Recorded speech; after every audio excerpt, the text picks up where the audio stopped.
इतर कुठल्याही व्यक्तीकडे अट्रॅक्ट होणं योग्य आहे की अयोग्य आहे? मला ऍट अ टाइम 4 लोकांवर प्रेम होऊ शकतं रे ओम, पण मी माझ्याकडे एक डायमंड आहे आणि मी त्याला कमिटेड आहे. तर सॉरी बॉस, हो गया attraction. I have that control on my actions. एक माणूस तुमच्या सगळ्या नीड सॅटिस्फाय नाही करू शकणार. तो एकाच वेळेला सुपरमॅन आणि शाहरुख खान नाही असू शकत. आतापर्यंत काही झालं नाहीये ना. झालं नाहीये म्हणजे सेक्स झालेला नाही. बाकी काही नाही. आमचं बाकी बोलणं मिळणं चाललेलं, पण अजून काही झालं नाही आमचं. म्हणजे चीटिंग नाही का?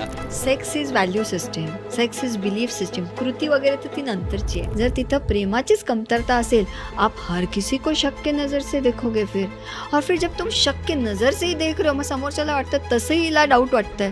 हे बोलायच्या गोष्टी असतात रे. वाहून गेलो, पाय घसरला. हा, मग त्या नदीत बाकी नाही वाहिले, तुम्हीच एकटे वाहून गेले. तुझ्यात काहीतरी कमी आहे म्हणून मी बाहेर तोंड मारलं. माझी काहीच चूक नाहीये. मला घरी जेवायला मिळत नव्हतं म्हणून मी बाहेर जेवायला गेलो. तुम्हाला आहे थोडे इमोशन्सवर कंट्रोल. तुम्ही खूप डेडिकेटेडली एका व्यक्तीवर प्रेम केलं, रिअली अप्रिशिएबल. पण एखाद्याकडनं झाली रे चूक, मग आता त्याला काय फाशी द्यायची आहे? सांगितल्याने त्या क्राईमचं लेवल कमी होतं. चिटिंगची कारणं काय आहेत? माणसं चीट का करतात? तुम्हाला कळलंय की नाही जमत आहे, हाऊ टू रिस्टार्ट कसं करायचं. Specially in my couple coaching cases, females who are not satisfied त्यांच्या हजबंड्स पासनं, इमोशनल त्यांना त्यांचा नवरा खूप आवडतो, पण